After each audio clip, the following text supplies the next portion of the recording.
So yesterday, when I finished up posting stuff on Google Classroom, since I was talking about, finding some maps for you guys and everything, I found some decent maps that are really basic. They just have the, just the outline of the states, which is all you need, and um, to help you learn the states here. It's a little light color wise as far as the definition between the states, but that's basically all you really need. And then there's this one I added too, so you can actually quiz yourself. And those are both printable. They're both PDFs. So hopefully that might help if you're struggling, to learn the states, location of the states, and everything. There's two options for you. You got a map with all the names of the states on it, and then a separate one where you can test yourself and quiz yourself. All right. So back into class then. And Unit 3, Lesson 14, Fact and Opinion. So today's lesson, after we complete this one, you will be able to distinguish between fact and opinion, assess the accuracy of information, and determine an author's point of view or bias. So let's take a look at the audio here. A fact is a statement that can be proven true or untrue, while an opinion is a viewpoint or a belief that cannot be proven true or untrue. When reading about social studies, you will frequently encounter statements of fact and opinion. The ability to distinguish between fact and opinion will enable you to assess the accuracy of the information you read and to determine the author's point of view or bias. As with other areas of the GED test, questions about distinguishing fact from opinion will test your ability to interpret information at various depth of knowledge levels through the use of complex reading skills and thinking skills. So, as mentioned, why it's so important today because, everybody wants their opinion to be heard, and that's one thing. But there's a lot of people that think their opinion is valuable, and they want their opinion to be weighed the same as everybody else's. And we live in a world too where a lot of times opinion and fact are the lines between those are blurred. Especially like if you look at the 24-hour news cycle today, and you turn on either CNN or Fox or some of these other like 24-hour news shows or news channels, and it's a bunch of talking heads, and you're not always just getting news, right? You're getting a lot of editorialization and a lot of commentary, a lot of analysis, which is also can be important and gives you insight to an issue or topic, but it blurs those lines between what's just factual and what's opinion. And there's other cases where people assert their opinion and expect you to respect it, even though it might not have very much value and it's not really based in fact, or it's not a very well informed opinion. So beyond just the GED and everything, these types of lessons are just great to help you wade through life when it comes to the information that you encounter, whether it's in the news or commentary or people's opinions, things like that. So here is our first passage, and it's from the vice presidential debate. This is Joe Biden speaking here in 2012, which would have been Mitt Romney, and I think Paul Ryan was his running mate in 2012. So this would have been a debate against Paul Ryan. He says the middle class will pay less and people making $1 million or more will begin to contribute slightly more. Let me give you one concrete example, the continuation of the Bush tax cuts. We're arguing that the Bush tax cuts for the wealthy should be allowed to expire. Of the Bush tax cuts for the wealthy, $800 million, about $1 billion of that goes to people making a minimum of $1 million. We see no justification in these economic times for those.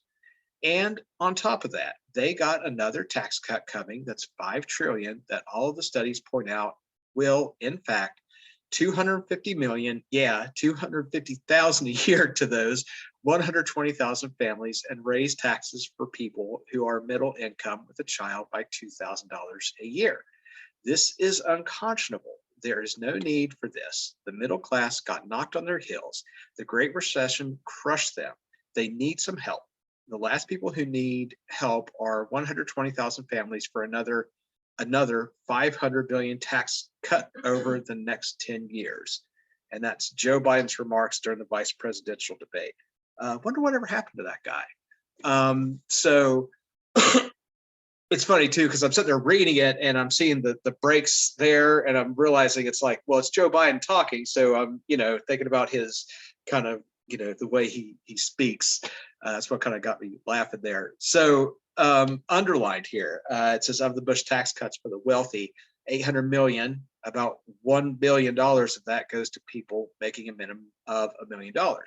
So it says in this example, the speaker uses statistical evidence that can be proven true or untrue. In social studies, facts are often used to support or discredit arguments, right? Go to the facts when somebody asserts an opinion, or you feel questionable about something. Look at the facts. First off, do they have a credible source? Are they citing the facts accurately? And do you have facts of your own that will serve as a rebuttal? Can you counter with other facts? And then secondly, in our other text box here, it says strongly worded or emotional sentiments such as these provide clues to the reader that the speaker or author is expressing an opinion. When you start hearing adjectives and adverbs, right? When you start hearing more descriptive words about something, that is going to indicate opinion. Not always, right? But you can start, thinking about the viewpoint of the author. You can start thinking about, okay, is this, simply the statement of fact, or is this assertion of opinion? So when he says there's no need for this, the middle class got knocked on their heels, right? Those word choices. The Great Recession crushed them. They need some help now. That's more of an opinion. The Great Recession crushed the middle class. There's facts to support that they certainly were highly affected by it. Is crushing them a word that is evidence based, right? That's more opinion. That's a word choice that you're going to use to assert more of an opinion. So, and also, when you see words like I feel, or sometimes I think, specifically if somebody says something like I feel, then most likely they're leading into an opinion about something, not facts. Okay, so let's go on to the quiz. Okay. All right, we got our same text from Joe Biden here. And our little tip here says, if a piece of evidence can logically prove a statement true, it is likely a fact, right? If you can back up something with evidence, then they're stating more fact. Pretty straightforward there. So let's start on the quiz then. Question 1. Nakia, could you take question 1 for us? Okay. Question 1 says, which of the following ideas in Biden's remarks express an opinion rather than a statement of a fact that can be checked? A says, the Bush tax cuts for the wealthy should be allowed to expire. B, the Bush tax cuts, almost $1 billion goes to people making a minimum of $1 million. C, another tax cut of $5 trillion is proposed. D, a cut in taxes for most wealthy will result in tax increase for middle income people. And I think that the opinion is A. Yeah, that's largely opinion, right? We don't have the statement of a fact there. And that's the thing too. It's like, if when you're posed with a question of this sort, if somebody's asking you, well, should we or shouldn't we do this? Then that's an opinion, right? you know, there's you know, very solid concrete times where that might not apply, but in this case, in Biden's ideas, in the you know, his proposal would be that those, you know, should expire. But he does offer facts to back that up. So yeah, 1 there is A. And then 2 got a short reading there. Sasha Gay, could you read number 2 for us?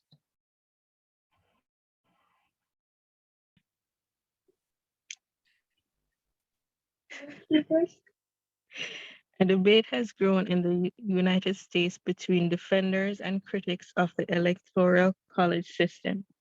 Some critics contended that this system has become outdated due to the changes in the US government over time. Originally, the founders planned for the nation's government to take the form of a republic in which citizens elected officials to govern for them. Over time, however, the government has evolved into a democracy in which elected officials are expected to govern according to the wishes of the people. Additionally, critics argue that the electoral college system can result in a candidate winning the presidency while losing the popular vote.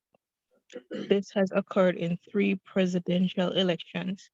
Critics believe that this thwarts the will of the majority. Go ahead with the Which, question 2.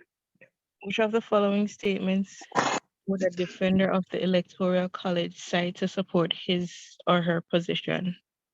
A, the Electoral College has only failed to select the winner of the popular vote 3 times. B, the Electoral College is a compromise between having the president elected by a vote in Congress and by the popular vote.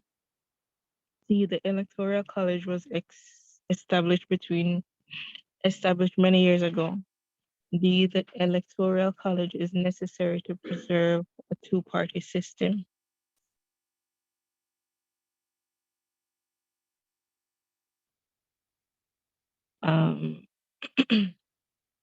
A. So it's B. Electoral College is a compromise between having the president elected.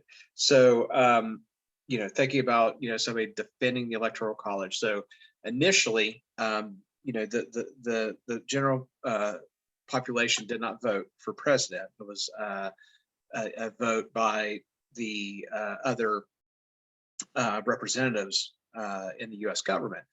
And then we added the popular vote where, you know, eventually we got to the point where everybody over the age of 18 has the right to vote. And of course, the Electoral College goes sort of in between the popular vote and the election of the president. So the popular vote for each state is counted, and whoever wins the popular vote in that state then wins the electoral votes, right? So, and then each state, you know, does the same process. So, you know, some people say this is outdated. Some people say that, you know, because we're 4 times now that the popular vote has failed to elect a president. The Trump-Clinton presidential election, Hillary Clinton won the popular vote, but Donald Trump won more electoral votes. So we have 4 of those occasions now. So that's the argument, right? It's like, well, this is outdated, and, you know, shouldn't the popular vote serve, you know, to elect the president? If you're in between there and you know, defending the Electoral College, it's like, well, it does serve as a means between the 2. If we're still considered a republic, a lot of people like to make this distinction that we're a constitutional republic instead of a democracy, but they're largely the same thing. But that's kind of goes in the middle there. So 2 is B, and 3, Grace, could you read 3 for us? Okay. Which of the following is one of the main opinions of Electoral College critics? A, the electoral college system is biased. B, the electoral college is controlled by a single party. C, the electoral college is no longer needed. And D, the electoral college is too expensive. Is it A or C? It's C. Yeah, it's just no longer needed, right?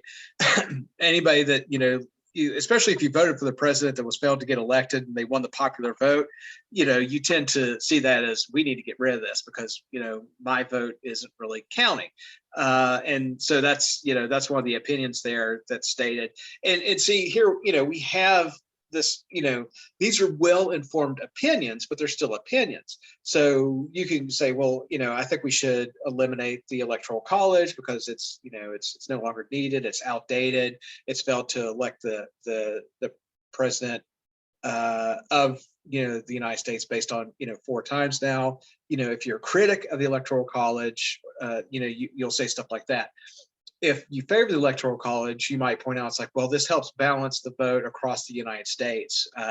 It helps represent, the plains and those middle states who have less representation, less people, something along those lines. And then they'll point out again, we're a republic and this and that, equal representation, stuff like that. So, those are good opinions, right? But there are still opinions. When I assert that, I was like, well, I feel this way about the electoral college, then Okay, so number 4, let's go to Tracy. Could you read number 4 for us? Yes, based on this excerpt, what can you determine about the author's opinion on the issue? A, the author presents the opinions of critics of the electoral college, but does not take a stand on the issue. B, the author believes that the president should be chosen by vote in the state legislature. C, the author believes that the revamped electoral college should choose the resident. D, the author believes that the president should be chosen by congressional hearing. B. It's A. He doesn't really state his own opinion on the issue, right? This is just a statement of that particular, this would be considered an informational, this person is writing for information purposes. So just pointing out what the critics of the electoral college system says. There's, you don't see anything as far as like, I think that the electoral college works fine, or I think the electoral college system should be done away with. So no statement from the author themselves as far as how they feel, just a statement of other people's opinions. All right, so 4 is A. Political cartoon. Well, not political cartoon, campaign poster. So we've dealt with some images and things before. This is Roosevelt and Truman. So this would have been for the, well, it would have been in like the campaign season of 1944.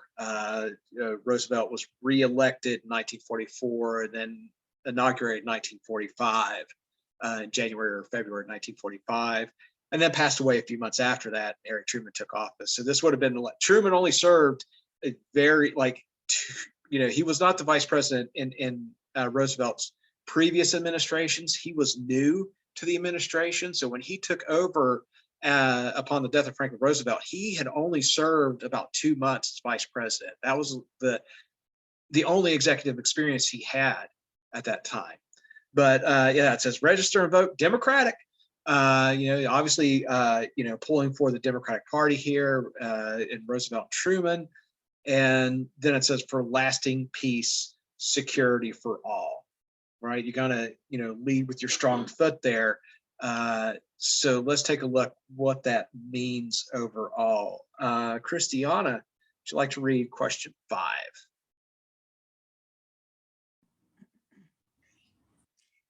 Question 5 says, why would campaign posters like this one be likely to feature opinions? A, they aim to publicize beliefs. Sorry. They aim to publicize beliefs of experts. B, they are intended to appeal to the emotions of voters. C, they are made to confuse electoral college members. D, they are meant to determine the opposing party's platform. D. So B. Now that's pretty close, right? That would be, undermining, but we don't hear anything about the other side, right? We don't hear, it's like, well, if you vote for, I don't remember who he ran against in 44, but, the post would say something like, voting for so-and-so is going to cost you, security, right? Or, they're not going to be able to finish World War II, right? That would be undermining the opposing party's platform. This, an appeal to the emotion of voters, we see that all the time, right? Right now, there's a bunch of ads for people running for the U.S. Senate, right? We have an election coming up, and the Republican primary for that's coming up, I think, pretty soon, maybe in May or something. But there's all kinds of ads for these guys running for U.S. Senator. A lot of that is appealing to emotion. They don't have a lot of facts in there.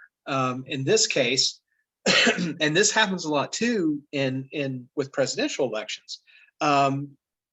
This idea that, do you want to change to a new administration during a crisis? So that's one reason FDR got reelected 4 times, because we were dealing with the Great Depression when he was first elected, and trying to get the economy going again, and then World War II. So he was the president through the majority of World War II, and that's basically what the poster's saying there, right? For lasting peace, security for all. By the time the election came around in 1944, it looked pretty clear that we were going to win, or the United States and the Allies were going to win World War II, but it was far from over. Japan didn't surrender until August of 1945, so there's still a lot of fighting to do. That happened during the George W. Bush administration, 2004, because we were in the middle of the wars. Well, not even the middle, considering how long they were, but we were embroiled in the war in Iraq and Afghanistan, and that was one of the talking points. It's like, do you want to switch to a new administration in the middle of this crisis? So that's sort of the appeal to an emotion there. It's like, hey, we've got you this far through the war. Don't you want to stick with Roosevelt and see through to the end of World War II for lasting peace and security for all? That's a big appeal to emotion there. So yeah, that's 5 is B as a boy. And then let's go back to Nakia for 6. Okay. So number 6 says, which fact might an opponent use to refute the opinions on the poster? A, Roosevelt had taken the country into World War II. B, Roosevelt was 62 years old in 1944. C, Roosevelt had already served 3 terms as president. D, Thurman had replaced Roosevelt, previous vice president. And to me, the only one that's an opinion is A. Yeah. That's basically, Roosevelt had taken the country into World War II, and depending on by that time, most people would probably say, it's a good thing we did enter World War II, but we were still had an isolationist mindset around this time. Once we came out of World War II is when we really shed that isolationist that, the world's problems are not our problem. problems, and we started being more involved in world issues. But if you had that sort of old mindset, you might point that out. Funny enough, I mean, Roosevelt's 62 years old. Yeah, maybe in 1944 that might have seemed a little older, but now that's like a child compared to some of the age of some of our more recent presidents. People are like, oh, I'd be happy to have a 62-year-old run for Why does our president. presidents, why do you feel that the US elects presidents that's so old and maybe stuck in, their olden ways, I would say, if that makes sense? Yeah, Why some did of it is just dumb luck, that but there is, well, particularly with somebody like Joe Biden, he's old. He's he very is, old. he's really old, but he's also familiar, But and he's familiar, but he's old.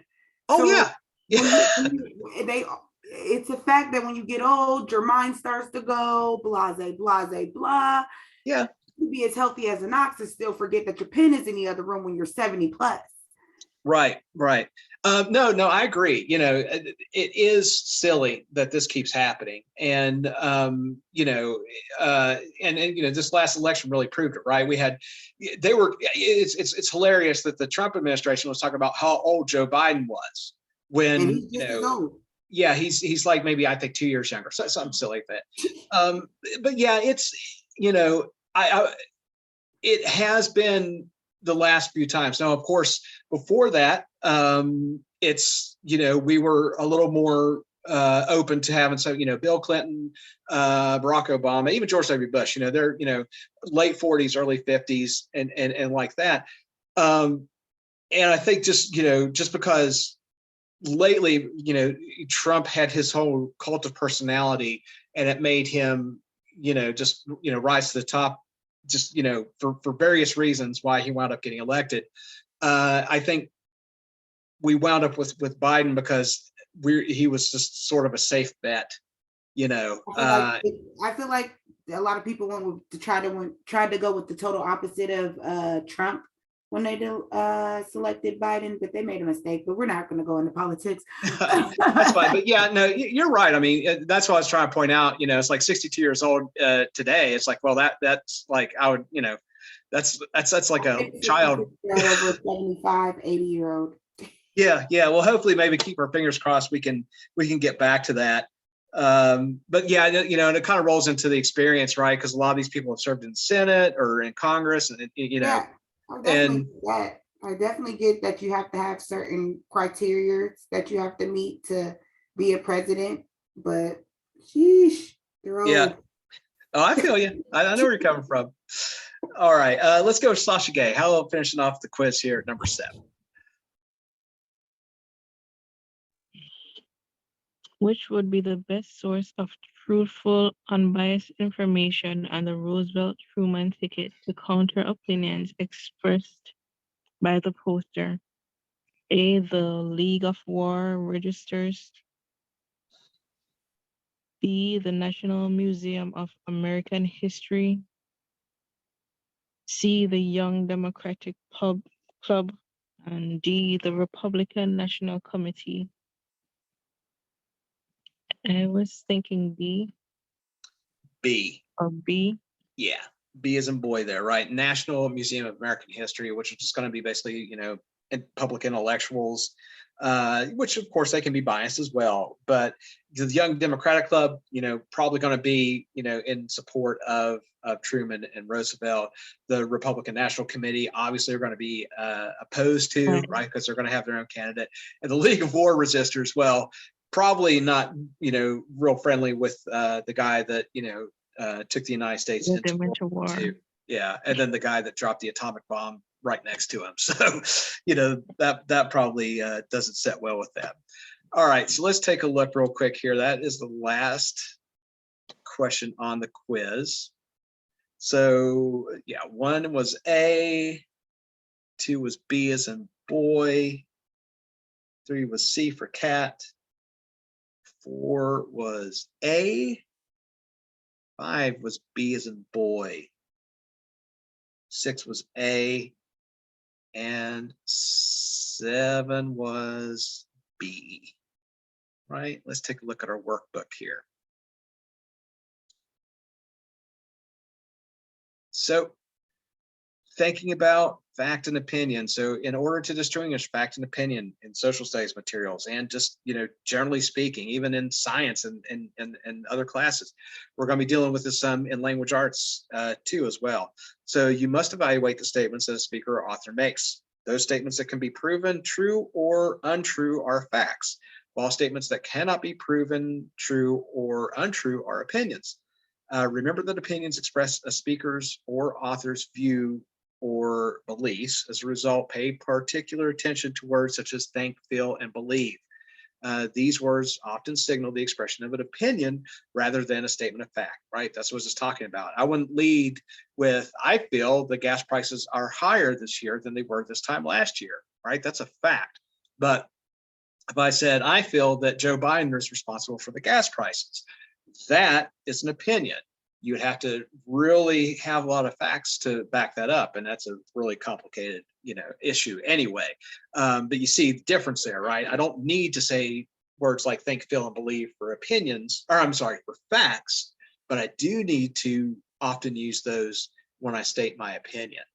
And it's like intuitively we talk that way. We're gonna state those things. So, all right, and now we have from Barack Obama's State of the Union address, February 12th, 2013. So we mentioned this before, the president will often go to Congress towards the beginning of a new year for a State of the Union address. It's tradition, right? It's not necessarily something he has to do.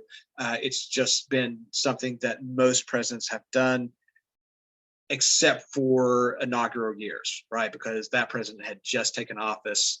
We'll have one this year. We didn't have one last year because Joe Biden just took office. So let's see what President Obama said here. Already, the Affordable Care Act is helping to slow the growth of healthcare costs, and the reforms I'm proposing go even further. We'll reduce taxpayer subsidies to prescription drug companies and ask more from the wealthiest seniors. We'll bring down costs by changing the way government pays for Medicare, because our medical bills shouldn't be based on the number of tests ordered or days spent in the hospital. They should be based on the quality of care that our seniors receive. I am open to additional reforms from both parties, so long as they don't violate the guarantee of a secure retirement. Our government shouldn't make promises we cannot keep, but we must keep the promises we've already made. To hit the rest of our deficit reduction target, we should do what leaders in both parties have already suggested and save hundreds of billions of dollars by getting rid of tax loopholes and deductions for the well-off and well-connected. After all, why would we choose to make deeper cuts to education and Medicare just to protect special interest tax breaks? How is that fair? And up top here, it says in the first paragraph states a fact, right? There are several sources you could check to verify that this information is accurate. Already, the Affordable Care Act is helping to slow the growth of healthcare costs. So a ton of information out there for that. And then last here, it says in his speech, President Obama uses phrases such as this to express his opinion of the positions held by his Republican opponents in Congress. So after all, why would we choose to make deeper cuts to education and Medicare just to protect special interest tax breaks? How is that fair? So wording that sort of as a question, he's showing his viewpoint, right? He's showing, he's showing his hand, but in a way that is not heavy-handed. Right? It's not over the top, but by posing these questions, he's opening up, debate on, should we close these loopholes, and why are we cutting education and Medicare when the wealthy are still getting tax breaks? All right, so now our workbook. Okay.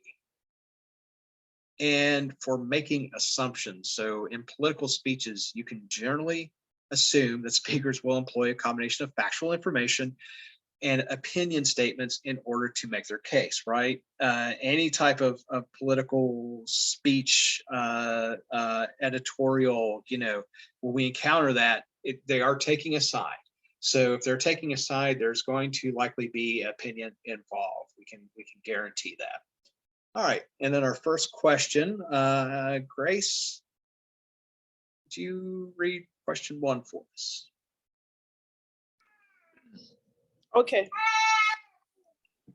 In which source code you'll find the facts in the first sentence?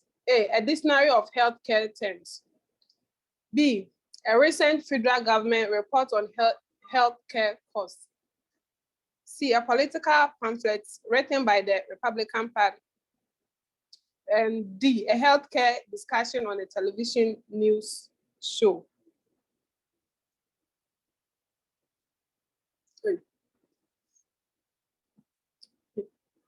Is it B or C? It's B, yeah. Recent federal government report, right?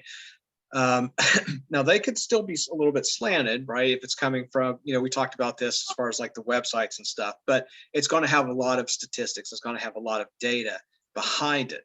A dictionary of healthcare terms, that's not going to help you with, the Affordable Care Act, or Medicare or Medicaid. Of course, a political pamphlet right there, that word political. And then if you hear the words Republican Party or Democrat Party, it's going to be flavored, right? It's going to have an opinion attached to it. That's just, they're looking for votes. They're wanting you, either they're getting reelected or they're wanting you to gain your support for an issue. So it's going to often have some opinion. And then, healthcare discussion, that's what I talked about, right? On a television news show, if they're talking points, if they're discussing something and debating something, a lot of that's going to be opinion. It's not just news, right? It's just a lot of analysis and a lot of editorial on news stations a lot of times. So that leaves B for number 1. And 2, let's see here, Tracy, how about reading 2 for us? Yes. How would you describe President Obama's opinion on the role of government in healthcare? President Obama want to A, make sure people pay their healthcare bills. B, guarantee good, affordable healthcare. C, find a new cure for the most important health problems. C, reduce the deficit through decrease in healthcare costs. D. B, yeah, that's, of course, that is an item that a lot of the Democrat Party has taken up, right? That all, that was a point. It's particularly like Bernie Sanders has talked about. It should be a right. He thinks of healthcare as a right. But to some degree, that's opinion. How far the government can go to extend healthcare and stuff like that. So we're constantly going back and forth on that. And of course, we know that was we got the Affordable Care Act during the Obama administration. So believes that government can provide healthcare for everybody. That's what's left there. So B for 2. And I think we got a little passage here. Let's see, Christiana, can I get you to read number 3 here, or the passage for number 3?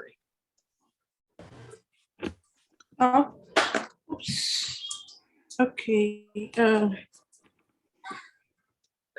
Fill in the blanks. The main problem with the Electoral College is that it builds into every election. It builds into every election the possibility that the president will be a candidate who lost the popular vote. The Electoral College also heavily favors small states. The fact that everyone gets 3 automatic electors, 1 for each senator and a House member, means states that by population might be entitled to only 1 or 2 electoral votes, win up with 3, 4, or 5. The majority does not rule and every vote is not equal.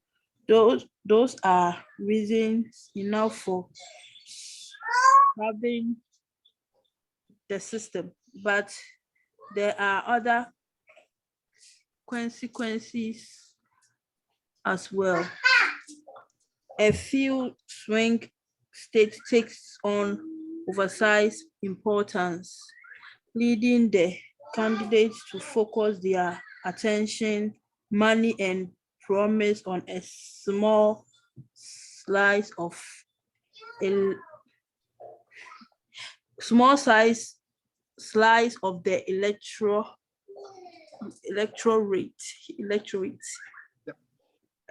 And so the question is, based on the opinions in this aspect, the author would suggest the United States choose a president by. So do they support the electoral vote or do they support popular vote? Popular vote. Popular vote, yeah. So, so this is what, we're talking about this yesterday with the maps, right? When we saw the electoral votes and how they're divvied out amongst the states. And, they mentioned like Wyoming. State of Wyoming has less than 600,000 people in the entire state, but they get 3 electoral votes because every state has 2 senators, right? So that state has 2 senators elected. California, which has millions and millions and millions and millions of people, also have 2 senators. So the idea here is like, for one, are we over-representing these least, the least populated states? Wyoming gets 3 electoral votes, even though they don't even really have enough population to have 1 U.S. representative. They basically get a token representative because they are a state. They have to have representation. Whereas, why do, sort of that, the Great Plains states where you have like the least amount of population kind of dictate, the electoral college and who may win. When, you have millions and millions of people, that live on the coast, and then you have, somebody that's not elected by popular vote because of that. So that's, that's one side of the story. You could also flip that over and it's like, well, why would those states get to dictate what happens in Middle America? Because based on population, which is, something you hear a lot. That's what the electoral vote is supposed to protect from. That's one of the ideas behind that. So, but this individual here is certainly stating that the popular vote would be the way to go. And so our next fill in the blank here says, the author believes that that they have, it says based on the opinions in the excerpt, does the author believe that states with smaller populations have too many or too few electoral votes? So the author believes that they have too blank. They have too many or too few? Few. Actually, too many. So if he's of the mindset that we should go to a popular vote, that would mean that he believes that those states have too many electoral votes because their vote is overrepresented, right? So, 500,000, like Joe Manchin, from the senator from West Virginia. I'm going to pick on him because I'm from West Virginia, and he was, been around a long time. He comes up in the news a lot right now because he's a moderate Democrat, and he has chosen here recently on several important issues to vote against the Democrat Party. Now, those votes, because he's sort of a swing vote in the Senate, have had a huge impact on the nation overall, right? The thing about Joe Manchin, about 200,000 people voted for him. That's about the turnout for West Virginia, where you have about 1.2 million residents. There are only about 200,000 people that voted for him to put him in office. So this kind of, goes along with this idea. You have a senator who was put in office by 200-some thousand votes, who is really making decisions that affect the entire country. So, is West Virginia kind of one of those states that are overrepresented when it comes to, electoral votes and things, because it really makes a difference. It makes a huge difference when it comes to legislation. It comes a huge difference when it comes to time to choosing the president. So do we put too much emphasis on these smaller states with governance? So too many there. And number 5, then, same passage. So here, does the author, we'll sneeze. Maybe not. Does the author of this excerpt believe that swing states do or do not deserve more attention, money, and promises from presidential candidates? The author believes that swing states, there it is. The author believes that swing states blank deserve more. Thank you. Do not. Right, do not. We talked about swing states too. Those states that have sometimes voted for a Democrat president, sometimes Republican. Ohio used to be sort of a swing state, although here more recently it's leaned more to the right. It's picked the Republican candidate. Florida was one of those that went back and forth, but tended to go more towards the right here as of late. But that's where a lot of campaigning is done, right? That's where a lot of the candidates will spend a lot of time campaigning because they want to get those votes. Whereas they don't spend a lot of time in California, or Hillary Clinton or Joe Biden doesn't spend a lot of time in California because that state has typically gone to the Democrat candidate over the last however many decades. Same thing with a lot of the New England and Northeastern states, typically have voted Democrat. So you'll go through there, but you don't put a lot of emphasis on those states because this is actually one thing that hurt the Clinton campaign, is there were some states that they had felt they had locked up, and then come time for the election, it turns out that she probably should have campaigned there more, because I think it was Michigan, and maybe one of the others, went to Trump, that they had expected to go to Clinton. And now we might have new swing states because like Arizona and Georgia went for Biden, this past election, which were states that, really expected to see Trump win. So those are going to be states next time we'll probably see more campaigning in, because there's the likelihood that the Democrat candidate can maybe, lock those up for future elections. Okay, so moving on, another new little passage here. How about we go to Nakia? Would you mind reading number 6 for us? I don't know how Mr. We didn't do number 5, did we? Yeah, number 5 was do not. I'm sorry. The author believes that swing states do not deserve more. Sorry about that. Okay, I missed it. Okay, number 6. In the early stages of a presidential election cycle, political parties in an individual state select delegates who will represent them at the party's national nominating conventions. The two main methods by which these delegates are selected are by primary or by Caucus. Yeah. caucus. In a primary election, voters elect delegates who will support their preferred candidate at the national convention.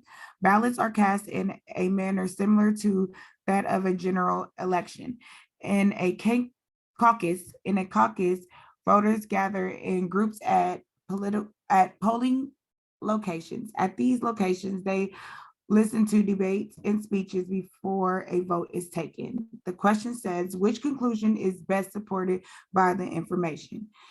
Caucus A is caucuses produce more informed voters by their primary elections. B is caucuses are easier to carry out the primary elections. C is caucuses allow citizens to have too much influence on voting decisions. And D is primary elections usually occur after the nominating conventions. Which conclusion is best supported by the information? Primary elections usually occur after the nominating convictions. I would say D. So it's Wait. It's A. Yeah. It's just kind of silly, but that's where foreign voters to primary elections. Yeah, that's right. Yeah, those early caucuses, Iowa, I think, is one where the early primaries are held, and that sort of thins the field, right? Remember, we'll always have a bunch of candidates at the beginning. There might be a dozen or so, and then those early primaries where they have these caucuses is where it kind of thins the field. It doesn't eliminate you. Like you could continue to run, but you do eventually need to win enough primaries to secure the presidential nomination. But a lot of times we put a lot of emphasis on those first few primaries, and it'll knock out candidates that don't do well in those pretty early on, because then they realize it's like, well, I might not have my shot here. Yeah, so 6 is A. And 7, how about Sasha Gay? You want to read number 7?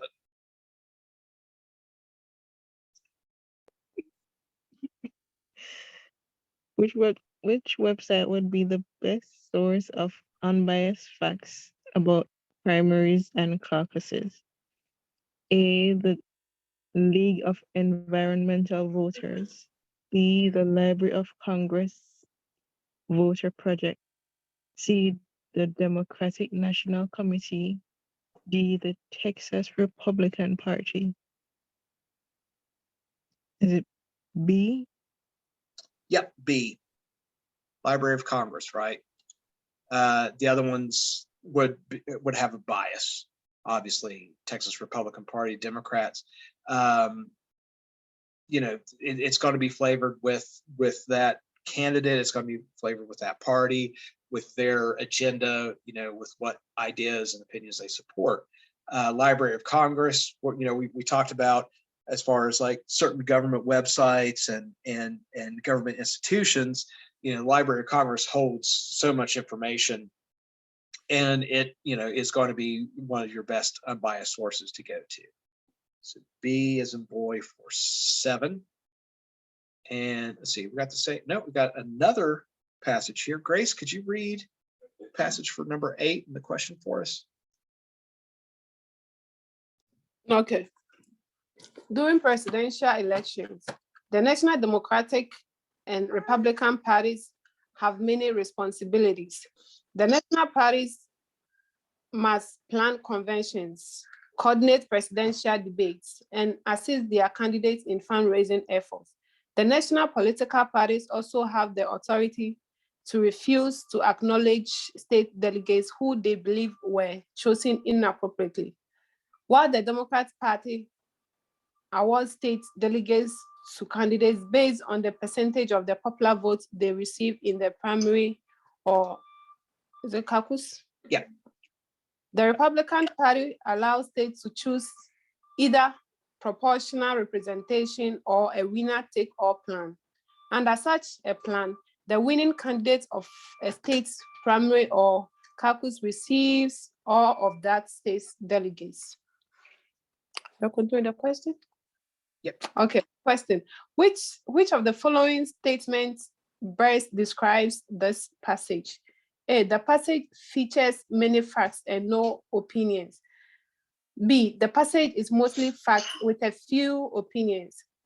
C, the passage has an even balance of facts and opinion. And D, the passage has many opinions with no facts.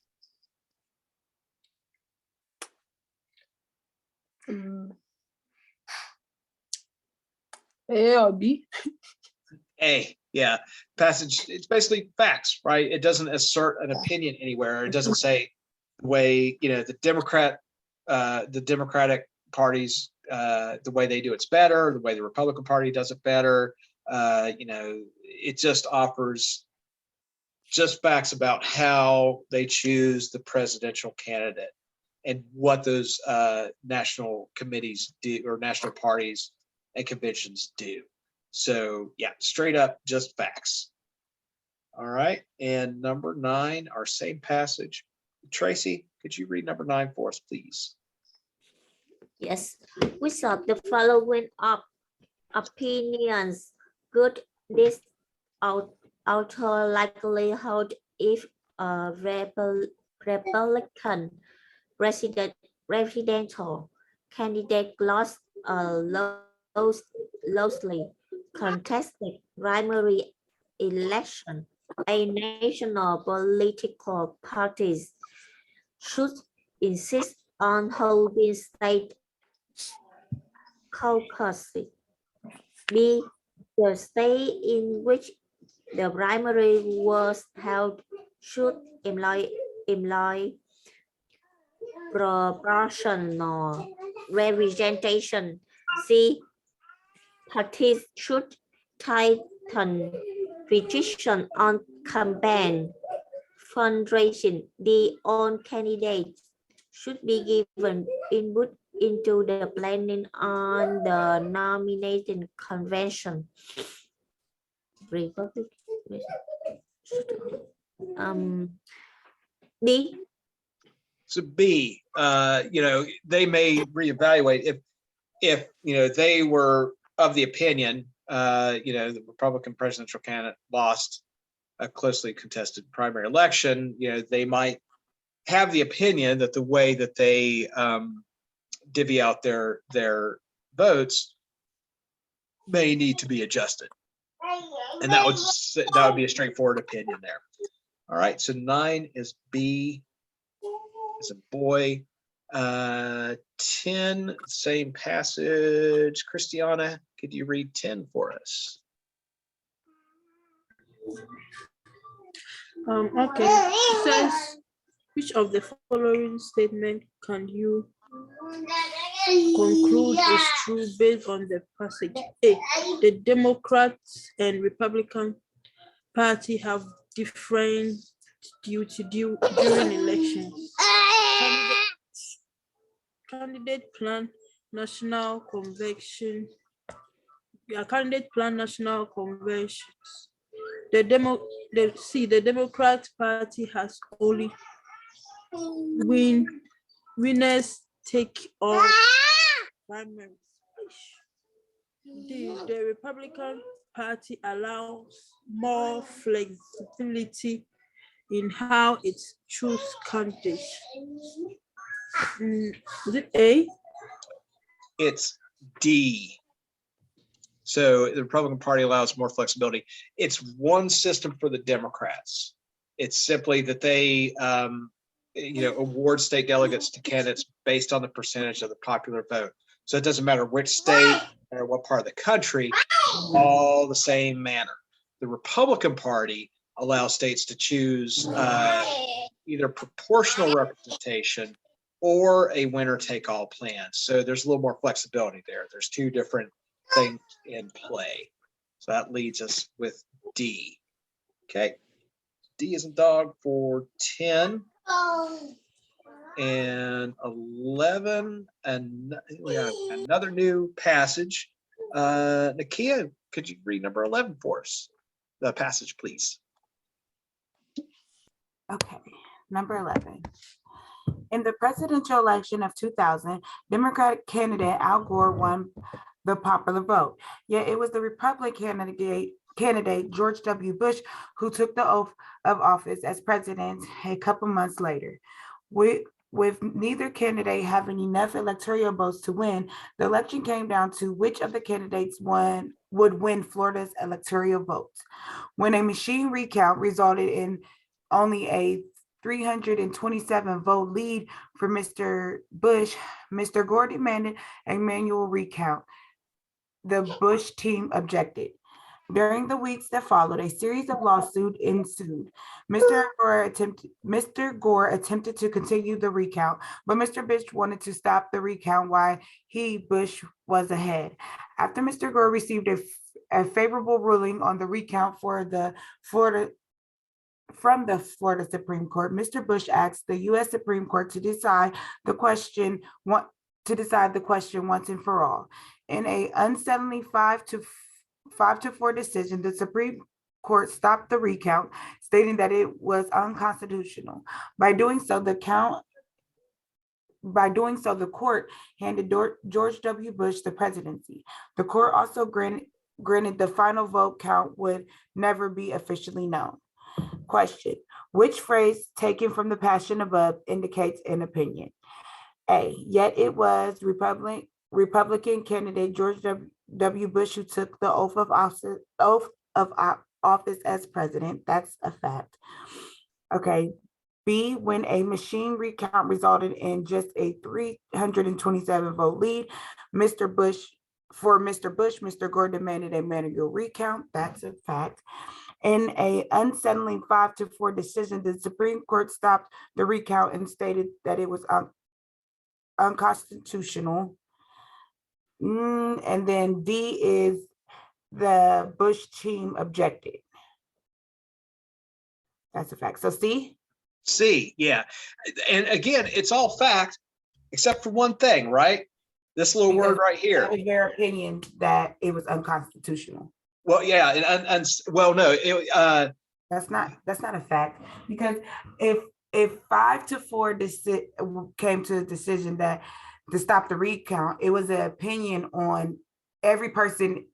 The 5 people had an opinion on whether they felt that what they were doing was unconstitutional, correct? Oh, you're right there. It is based, the Supreme Court decision is based on opinion. But once it is determined, right, so that ruling by the Supreme Court, then, it is stated as unconstitutional. The word there, though, unsettling, that is just opinion, right? Because you could state that without that word. So I could just say in a 5-4 decision, the Supreme Court stopped the recount, stating that it was unconstitutional.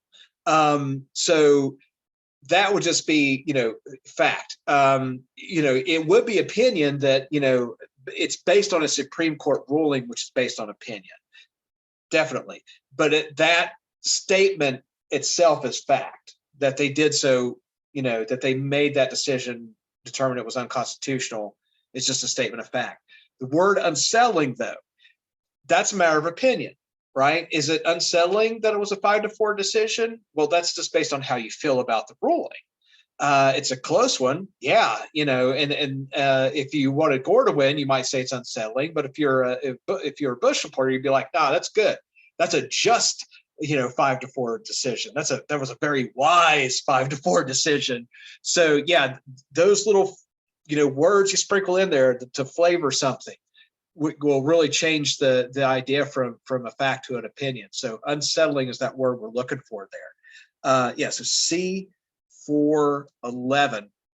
And yeah, so that presidential election came down to Florida basically, and there was several, I think it was months, no, not months, but a couple months maybe, where we didn't really have an elected president. It took a long time to go through that process before they actually declared Bush the winner. And there was a lot of back and forth between Gore and Bush on that subject until the Supreme Court ruling. So, we think about a close election now, like the last two, but that one in 2000 was a whole different beast. It was super, super close. And it, wound up, causing some voting reform and how we vote. So number 12, how about Sasha Gay reading number 12 for us?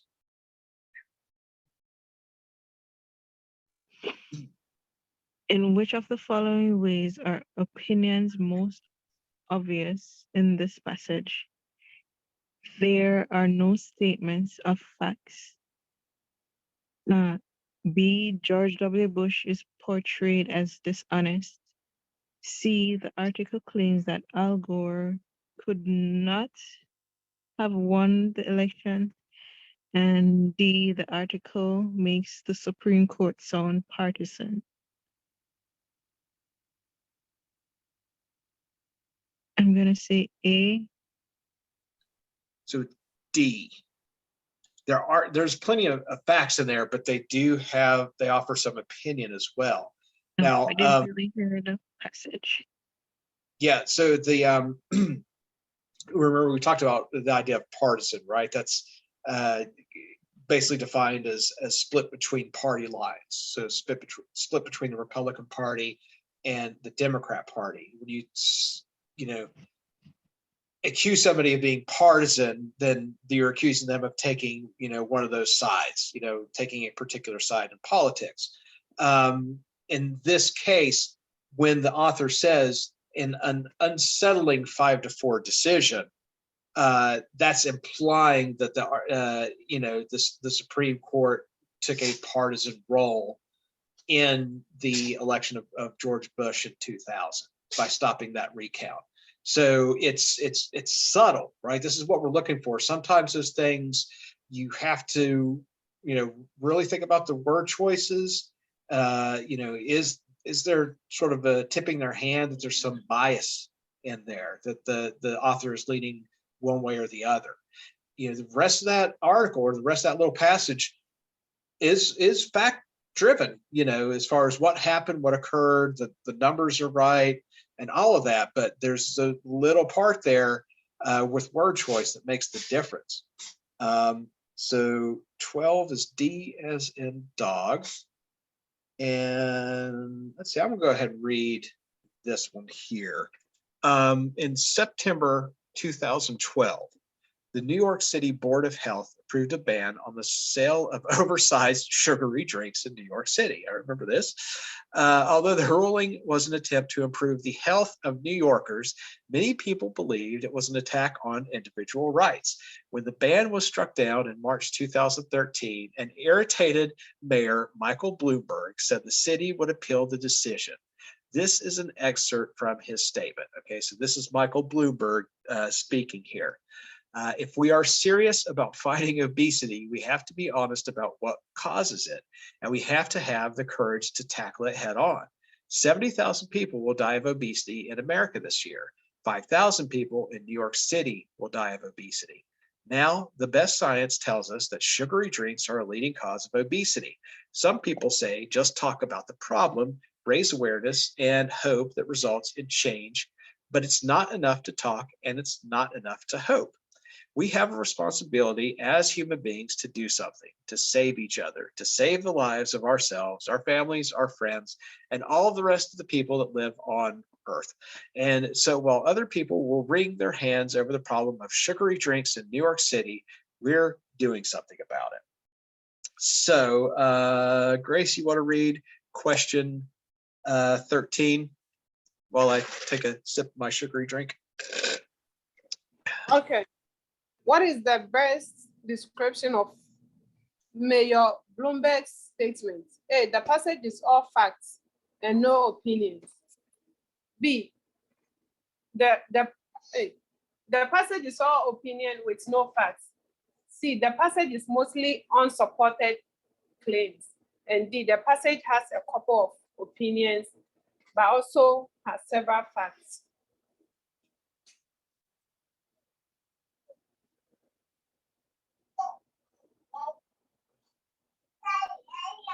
Is it D?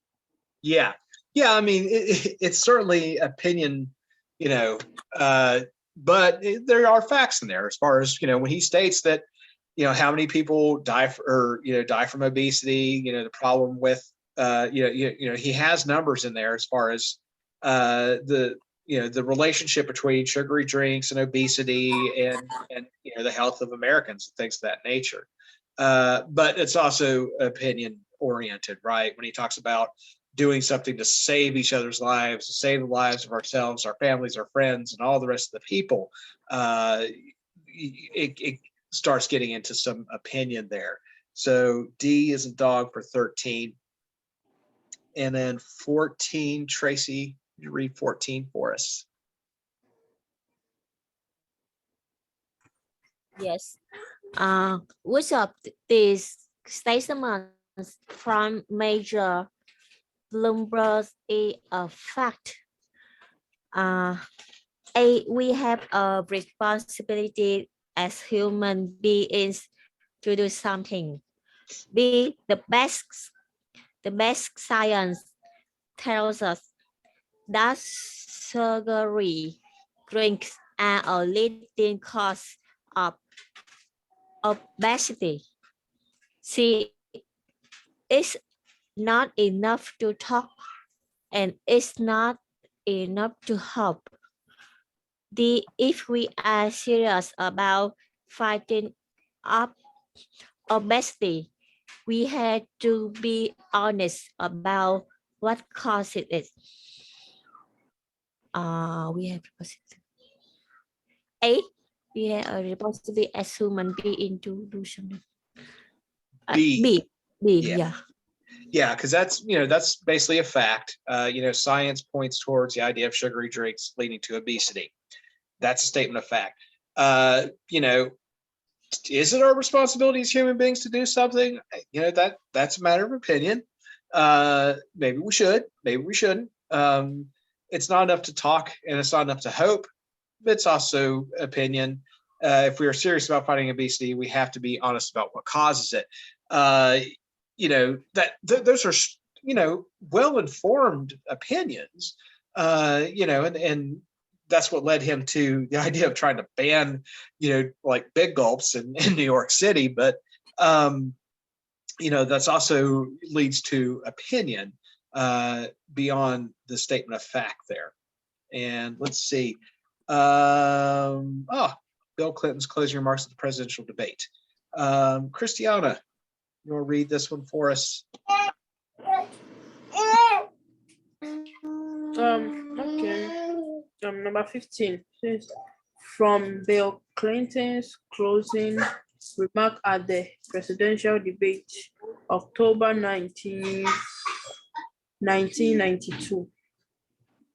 I offer a new approach. It is not trickle down economics.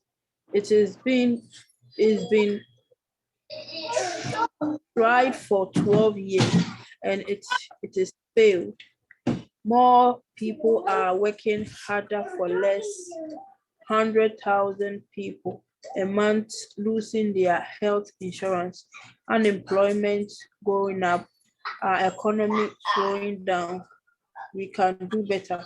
And it is not tax and spend economics. It is invest and grow. Put our people first, control healthcare costs and provide basic healthcare to all Americans. Have an education system second to none, and revitalize the private economy. I want a country where people who work hard and play by the rules are rewarded, not punished. I want a country where people are coming together across the lines of race and religion and income. I know we can do better. The question says, which of the following opinion opinions does Mr. Clinton express in this aspect? A. The nation has grown more united in recent years. B. United States would benefit from additional taxation and spending. C. The previous economic policies of President Reagan and President Bush have failed. D. The United States has one of the world's best healthcare system.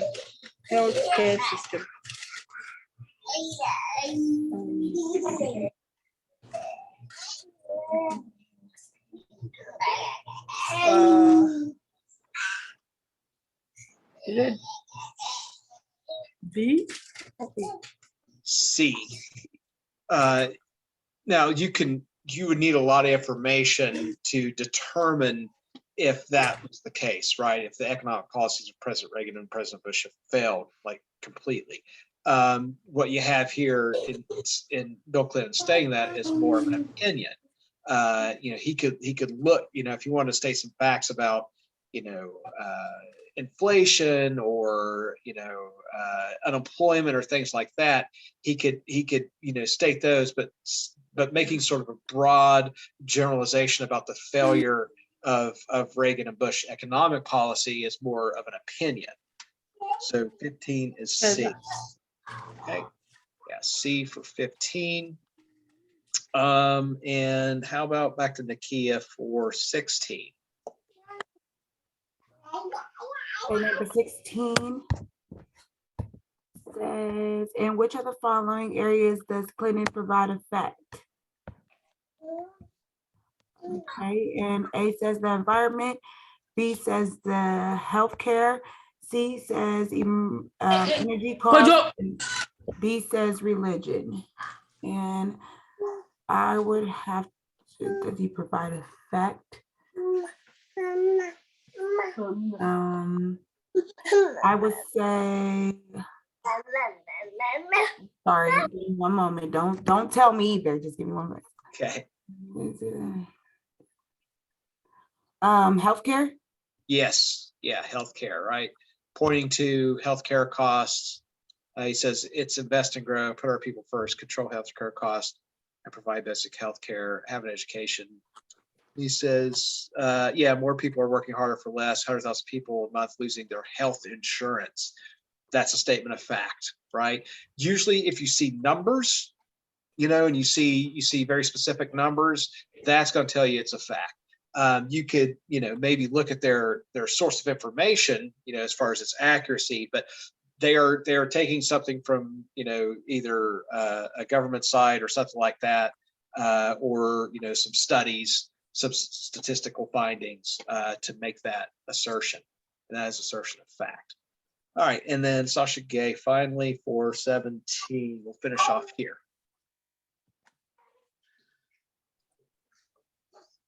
Which of the following words best characterizes Mr. Clinton's opinion about how he would lead America? A, optimistic, B, irritated, C, cautious, D, pessimistic.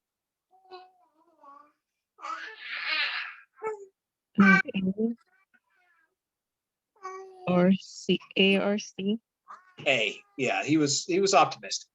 And that's what really helped him win in 92, was, a different route from the Reagan and Bush years. These presidential debates, really, he just skyrocketed because, he wasn't a well-known figure when he got he was governor of Arkansas. He had a lot of appeal to younger Americans, and the way he spoke was really appealing. And these presidential debates, more so because of how George H.W. Bush seemed very distant and disconnected. He would look at his watch, and there was a moment where he got during, I don't know if it's this debate or one of the other ones, there was a Q&A, right, where they asked the audience questions, and he got kind of combative with somebody asking questions. we got that famous Bill Clinton, "I feel your pain." You know, that was from that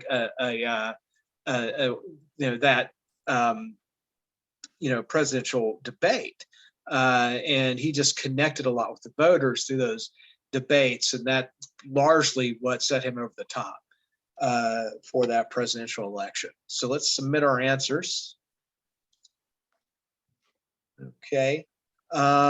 So does anybody need me to follow up with any of those answers? Anybody miss anything? So if we're good there, I'll go ahead and stop recording.